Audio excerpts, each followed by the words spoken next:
Tierra TV es presentado por Cooperativa Colonias Unidas. Cooperativa Chortitzer.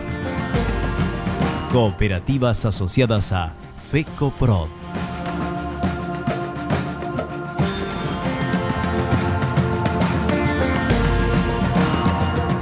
Bienvenidos a Tierra TV, gracias por continuar o por sintonizar nuestro programa destinado fundamentalmente a temas de la producción.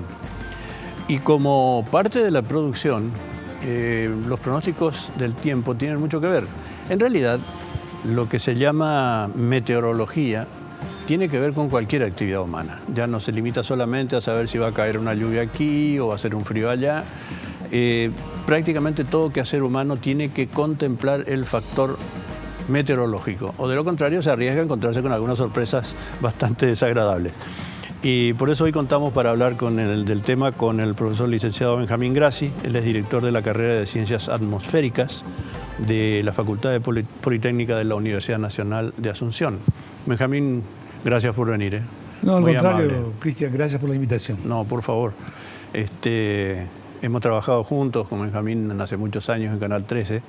Teníamos el privilegio de tenerlo a él como pronosticador del tiempo, allá por, más tiempo del que quisiéramos. Bueno, Benjamín, el tema, así como lo estaba diciendo, meteorológico, el comportamiento del tiempo, cada vez es un factor que entra en prácticamente cualquier programación que uno quiera hacer en cualquier tipo de actividades. Y sí, en realidad es así. Resulta que el tiempo, nosotros vivimos, digamos, inmersos dentro de la atmósfera, donde el tiempo es una conducta de esa atmósfera, y somos muy frágiles ante ciertas características de la atmósfera. Somos frágiles ante un ventarrón, ante una lluvia fuerte, ante una granizada. Padecemos con el calor. Entonces, y esas son situaciones muy típicas en nuestra zona y en cualquier parte del mundo. Entonces, el hombre es muy susceptible a las condiciones del tiempo. Por otro lado, creo que ha avanzado mucho el conocimiento que tenemos sobre la atmósfera, aún bastante imperfecto, porque tenemos que mejorar muchísimo en el conocimiento del comportamiento del tiempo y del clima. Pero lo que hoy disponemos como conocimiento se vuelca al servicio del hombre en forma de un servicio, en forma de informaciones cotidianas, operativas. Y esas informaciones creo que han mejorado bastante en comparación a 20, 30 o 40 años atrás, cuando la tecnología con que se contaba para estudiar el tiempo eran realmente muy diferentes a las actuales. Yo recuerdo que, eso revela un poquito mi edad, había, creo que en los años 50 o 60 más o menos, había un avión, un Catalina, que era un remanente, un rezago de la Segunda Guerra Mundial, esos aviones que se usaban para observación, que era el avión que se utilizaba para volar. No sé qué hacía el avión ese, pero decían era de la Dirección de Meteorología, y salía para, yo no sé, medir la dirección del viento o qué, ¿verdad? Imagínate vos de esa época hasta ahora, que hay sensores remotos, satélites que te hacen pronóstico en tiempo real o te muestran cómo está la atmósfera en tiempo real, ¿verdad? Uno se pregunta muchas veces, dice, pronóstico extendido. Hoy el tiempo está muy lindo, sol pleno y qué sé yo, y dice, pero el domingo, el lunes próximo, va a ser su entrada a un frente frío. ¿Cómo pueden saber con tanta anticipación si uno mira el mapa satelital y dice, acá no hay nada todavía? Ese grado de precisión ha alcanzado, ¿eh? Sí, exactamente. Resulta así que el aire se mueve sobre la superficie terrestre y es bastante rápido, ¿verdad? Se mueve con mucha rapidez. Los vientos van circulando con mucha rapidez. Entonces, lo que va a pasar aquí dentro de 3 días, digamos, el fenómeno meteorológico que pueda ocurrir aquí dentro de 3 días, posiblemente esté a 20.000 kilómetros de distancia en este momento. Quizás esté todavía en el centro del Pacífico, por así decirlo, ¿verdad? Uh-huh. Entonces, 40 años atrás o 50 años atrás, los satélites todavía no eran operacionales en el campo. Era una curiosidad. Era una curiosidad, y la información que obtenía todavía era muy rudimentaria. Por otro lado, las computadoras que se tenían en aquel entonces, 50 años atrás, cuando yo estudiaba usábamos tarjetas, esas tarjetas perforadas. Sí. Hoy en día esas son cosas de museo. Las computadoras de aquel entonces no tenían la capacidad de procesar mucha información como la que necesita un modelo meteorológico, que necesita información prácticamente de todo el mundo, y desde el suelo hasta unos 10 o 15 kilómetros de altura, de las propiedades del aire, la temperatura, la presión, la humedad, y hacerlo correr según, digamos, según el conocimiento que ya se tiene de cómo se comporta la física de la atmósfera, y hacerlo correr para tener resultados a 1, 2, 3, 10 o 15 días. Eso era imposible 50 años atrás. Pero hoy en día, nuestros celulares son unas computadoras mucho más potentes que las computadoras de 20 años atrás. Hoy en día se tienen grandes computadoras, entonces se tienen satélites de alta precisión en la observación, en el monitoreo de lo que está pasando en la superficie terrestre. Se tienen aviones modernos, todos los aviones del mundo reportan información meteorológica, todos los buques que transitan por los mares también tienen información meteorológica que transmitir. Existen una cantidad impresionante de boyas en los océanos que están transmitiendo permanentemente propiedades de la superficie del mar e incluso de la profundidad. Eso que se mostró en esa película, El día después de mañana, la habrás visto vos seguramente, sí. Habla justamente de esas boyas que empiezan a reportar, qué sé yo, caídas de temperatura, salinidad del agua, qué sé yo, cambios ahí. O sea que eso existe, no es un invento de la película. No, eso existe. Resulta ser que existen mares muy inhóspitos, por ejemplo, los mares fríos, cerca de la Antártida o del Ártico, donde no hay mucho tránsito. Sin embargo, se requiere de la información meteorológica de esas zonas porque depende mucho de esa información para ver cómo van a estar las corrientes de aire. Uh-huh. Por ejemplo, el frío que entró, digamos, hoy, esta mañana, bajó un poquito la temperatura con el viento sur. Sí. Una semana atrás tuvo que haber estado en zonas subantárticas, muy cerca de la Antártida, para poder tener ese tipo de temperatura. Acá tendríamos 15 grados esta mañana, pero en el centro de la Argentina la temperatura habrá estado por debajo de los 10 grados. Uh-huh. Y uno va a Ushuaia y la temperatura está cerca de 0 grados. Claro, así que todo un proceso y una corriente que se viene. Sí. Entonces, las boyas hoy en día son un sistema muy importante de observación, porque están en lugares remotos, son totalmente automatizadas, por supuesto, son instrumentos que miden las condiciones del mar, de la atmósfera baja, de la parte superficial del océano, hasta unos 100 metros, y automáticamente están transmitiendo a satélites que están pasando toda esa información, y eso va a los grandes centros. No hay ninguna ficción, ¿eh? El profesor licenciado Benjamín Grassi está con nosotros en el programa de hoy. Volvemos enseguida. La meteorología en todos los componentes de la actividad humana. Volvemos enseguida, no se vayan.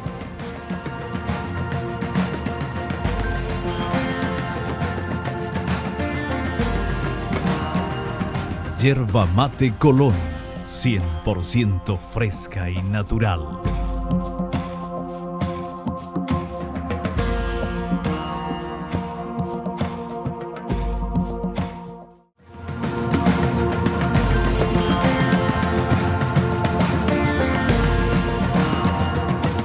Estamos de vuelta en Tierra TV. Muchísimas gracias por continuar en la sintonía del programa. Hoy con la presencia de Benjamín Grassi. Él es director de la carrera de Ciencias Atmosféricas de la Facultad Politécnica de la Universidad Nacional. Benjamín, ¿cómo se compone esta carrera de Ciencias Atmosféricas? Es relativamente reciente, ¿verdad? ¿O ya tiene sus añitos? Ya tiene sus años, pero tiene una historia. Pasó por todo un proceso de crecimiento. En la década de los 80, yo trabajaba en el servicio meteorológico. Yo estudié meteorología, pero afuera, en el extranjero. Yo estudié meteorología en la Universidad de Buenos Aires. Cuando volví con los colegas que también estudiaban meteorología en el extranjero, que eran los pocos meteorólogos del país, entre ellos Fermín Millar, no sé si te acordás, prócer, el hombre del tiempo de Canal 9. Entonces, sí, ellos fueron próceres porque trabajaban con esa meteorología rudimentaria, ¿verdad? El pizarroncito y la tiza. Eran maestros de la meteorología. Sí, señor. Bueno, entonces, en esa década de los 80, cuando empezamos a trabajar en el servicio meteorológico con un grupo de colegas, nos dimos cuenta de que era necesario formar meteorólogos en la universidad, por varios motivos. En primer lugar, porque teníamos un servicio meteorológico que necesitaba de profesionales, y ese mecanismo de enviar gente afuera a estudiar y que vuelva después de 4 o 5 años era un mecanismo costoso y lento. Y tampoco se podía mandar gente en cantidades. Entonces creímos que era necesario formar en la universidad, localmente, tener una escuela de meteorología a nivel terciario para que el servicio meteorológico tenga gente para que pueda trabajar. Si no, un servicio meteorológico sin gente es imposible. Puede tener computadoras, pero si no tiene técnicos, no funciona. Y así es que creamos una carrera de 3 años de técnico superior en meteorología a principios de los 90, en la Facultad Politécnica, en San Lorenzo. Esa carrera operó hasta el año 2005. Todos los técnicos que se formaban en esa carrera, que fueron una veintena aproximadamente, todos fueron a trabajar al servicio meteorológico y le dieron ese soporte técnico al servicio meteorológico. Es decir, teníamos razón. Ya hace 10 años dijimos, bueno, un curso técnico ya nos queda corto, necesitamos formar ya gente un poco más formada para que esta gente pueda hacer en el extranjero su maestría o su doctorado y también de esa manera que crezca la meteorología académica dentro del Paraguay. Entonces creamos una licenciatura en Ciencias Atmosféricas en el año 2005 y estamos trabajando hasta ahora con ese plan de estudio. Es un plan de estudio que consta de 4 años de formación básica, digamos, básica en el sentido de que tiene toda la formación físico-matemática necesaria y luego la formación meteorológica, ¿no? En realidad la meteorología es área de la geofísica, estudia una parte de la Tierra, que es la atmósfera y su interacción con la superficie terrestre. Y a esos 4 años, bueno, se le agrega un trabajo de grado que el estudiante tiene que trabajarlo y termina siendo una carrera de aproximadamente 5 años si el estudiante no se distrae por el camino. Y hasta ahora estamos teniendo mucho éxito, hemos graduado, estamos una media docena de estudiantes, todos trabajan, digamos que la oferta sigue siendo todavía baja ante la demanda, ¿no? Porque el servicio meteorológico sigue creciendo y aparte el meteorólogo hoy tiene la posibilidad de trabajar en otras áreas, como por ejemplo en la meteorología agrícola, en la agricultura, en el Ministerio de Agricultura, puede trabajar en obras, puede trabajar en medios de comunicación. Es decir, es una carrera que estamos creciendo. Por ejemplo, en el caso de la agricultura, no sé si la ganadería también tendrá la misma demanda, pero en la agricultura, que los ciclos son cortos, son 6 meses, hay que planificar con mucho cuidado. ¿Cómo participa la meteorología en esas actividades? Bueno, en realidad la agricultura es una actividad totalmente, es una fábrica a cielo abierto, depende totalmente de las condiciones del tiempo. Cualquiera sea el tipo de agricultura, ya sean hortalizas, frutales, agricultura extensiva, depende del tiempo. Es decir, si no hay lluvia, sufre por la falta de humedad en el suelo. Si la temperatura baja mucho, sufre por frío. Si la temperatura sube demasiado, sufre por exceso de calor. Entonces, la agricultura depende totalmente del clima. En muchos países del mundo se cuentan con servicios agrometeorológicos. Es decir, que además del servicio meteorológico general, nacional, digamos, que todos los países tienen, que son servicios o instituciones que prestan un servicio meteorológico climático para aplicaciones múltiples, en muchos países del mundo el sector agropecuario tiene un servicio propio para atender cuestiones exclusivamente agrícolas. Y eso por la especificidad del problema, porque además de la meteorología, de saber de meteorología, uno tiene que saber cómo reacciona la planta ante las condiciones climáticas. Entonces, nace la agrometeorología, que es una mezcla, digamos, de la meteorología con la agricultura. Uh-huh. Y lamentablemente nosotros no contamos con un servicio de esa naturaleza. Se han hecho esfuerzos, existen esfuerzos dentro del Ministerio de Agricultura y Ganadería de mantener algunas redes de observación en centros de investigación, pero que no llegan a ser un servicio agrometeorológico. Simplemente, digamos, tener información para tratar de entender el comportamiento de los cultivos en esos puntos. Esa es una área, entonces, un área en la que tu ciencia está en deuda, digamos, por el momento, por el propio desarrollo que va teniendo la meteorología dentro de esta demanda, ¿no? Yo creo que sí, yo creo que en la medida de que vayamos a una agricultura de mayor precisión, digamos, que necesitemos nosotros asegurar cierta producción, yo creo que en ese momento la agrometeorología va a crecer, porque se va a meter es decir, va a ser muy necesario que el productor tenga esa herramienta para poder planificar y operar. Y con un alto grado de confiabilidad. Eso. Estamos con el licenciado Benjamín Grassi. Enseguida, para el último bloque del programa, le vamos a hacer la pregunta que necesariamente tenemos que hacerle.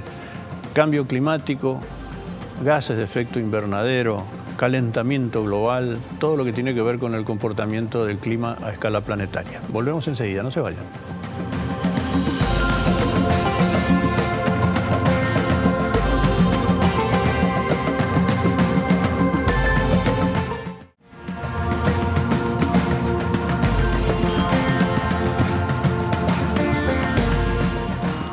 Estamos de vuelta en Tierra TV, gracias por continuar sintonizando nuestro programa. Hoy lo estamos dedicando a la meteorología y todas sus ramas que tienen que ver con prácticamente todas las actividades humanas. Desde salir de casa hasta planificar una actividad industrial, todo tiene un componente meteorológico imprescindible. Ahora, Benjamín, a nivel mundial, si uno le lleva la punta a las películas catastróficas es para agarrarse la cabeza y decir, bueno, ¿qué nos espera? ¿Qué estamos haciendo con el planeta? Pero objetivamente y científicamente, ¿qué hay con respecto al cambio climático? Es decir, ¿se están confirmando las tendencias, las observaciones, las estadísticas? ¿Qué nos dice? Bueno, el cambio climático nace... tiene una raíz, tiene una esencia, que es el calentamiento global, ¿verdad? Y el calentamiento global nace del hecho de que la atmósfera tiene un efecto invernadero. Es decir, la atmósfera está compuesta por gases, el más importante, el nitrógeno, luego tenemos el oxígeno. Entre ambos componen prácticamente más del 99% de la atmósfera, que lo vemos como el aire, ¿no? Pero existen unos gases cuyas concentraciones son muy bajas, que son el dióxido de carbono y otros gases como el metano, por ejemplo, que son en concentraciones bajísimas, pero sin embargo juegan un rol muy importante en la atmósfera y fundamentalmente en el clima. ¿Por qué? Porque esos gases tienen un efecto invernadero. ¿Y cuál es ese efecto? La atmósfera deja entrar libremente la radiación del Sol. Gracias a que deja entrar libremente la radiación del Sol, nosotros experimentamos que el aire se calienta la superficie terrestre, se calienta el aire. Y por supuesto, ese calor que está atrapado vuelve a salir. La Tierra misma emite calor. Pero esos gases atrapan parte de esa energía que la Tierra irradia. ¿Por qué? Porque la Tierra irradia en una longitud de onda mucho más larga que la que entra del Sol. La longitud de onda es mucho más larga. Entonces, los gases de efecto invernadero, que si bien son transparentes para la radiación de onda corta que entra del Sol, no son transparentes para la radiación terrestre que sale hacia el espacio. Y eso hace que la atmósfera tenga una temperatura, digamos, que permite la vida en la Tierra. Caso contrario, nosotros, si no tuviéramos gases de efecto invernadero, la temperatura durante el día fácilmente llegaría a 50, 60 grados y a la noche, como no hay efecto invernadero, la temperatura podría bajar a 40, 50 grados bajo cero. Es la diferencia entre que haya y no haya vida en la Tierra. Exactamente, es exactamente así. Entonces, ahí nace ese concepto de gases de efecto invernadero. El problema se genera con lo siguiente. A partir de a fines del siglo XIX, con el inicio de la era industrial, el hombre empieza a quemar petróleo. Y el petróleo libera dióxido de carbono. También comienza el hombre a quemar biomasa. Los bosques comienza a quemar biomasa porque necesita energía para las industrias, para mover toda esta maquinaria que va creciendo durante el siglo XX y que hoy conocemos como una gran industria. Hoy tenemos millones de vehículos en el mundo que están consumiendo petróleo o derivados del petróleo, ¿no? Entonces, y el CO2 que se libera viene de la superficie de los estratos inferiores de la Tierra. Entonces, lo que estamos haciendo es sacando dióxido de carbono del subsuelo y lo estamos liberando a la atmósfera. Pero entonces, si aumenta la concentración de dióxido de carbono y el dióxido de carbono es un gas de efecto invernadero, eso implica de que el efecto invernadero se va a reforzar. Uh-huh. Y si el efecto invernadero se refuerza, quiere decir que la atmósfera se va a calentar. Es como un invernadero agropecuario, agrícola. Uh-huh. El invernadero agrícola es más eficiente cuanto más grueso es el vidrio.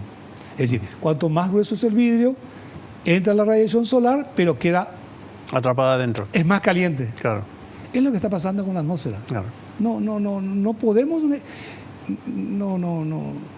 No podemos, eso no se puede negar. Y las mediciones que se están haciendo a nivel global de dióxido de carbono muestran que la concentración está aumentando permanentemente o ha aumentado permanentemente en los últimos 100 años. Uh-huh. Y sigue aumentando. Hemos llegado a las 400 partes por millón. Cuando yo estudiaba meteorología, en la década del 70, en aquellos tiempos, los libros mencionaban que el CO2 era tenía una concentración de 330 partes por millón. Hoy llegamos a superar las 400 partes por millón, más del 20%, 25%. Entonces, eso tiene que incidir en la atmósfera. Y eso es lo que los científicos que tienen la corriente y que los países aceptan, ¿verdad? Porque tenemos un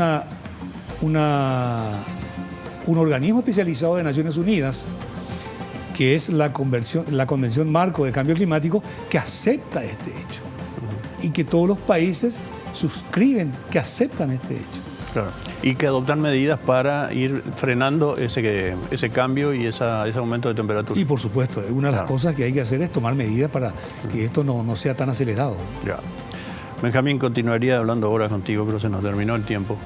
Te agradezco la visita. La vamos a repetir porque hay muchas otras cosas que tenemos que escucharte decir, porque hay un compromiso que el país y la sociedad ha tomado con estos protocolos internacionales y tenemos que ver hasta qué punto se están cumpliendo. Gracias por tu visita. No, al contrario, Cristian, yo te agradezco muchísimo esta oportunidad.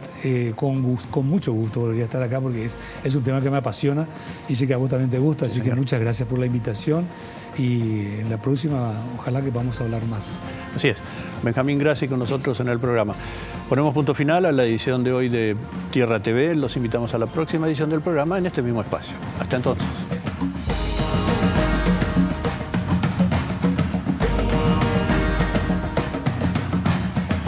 Tierra TV fue presentado por Cooperativa Colonias Unidas, Cooperativa Chortitzer, Cooperativas asociadas a FECOPROD.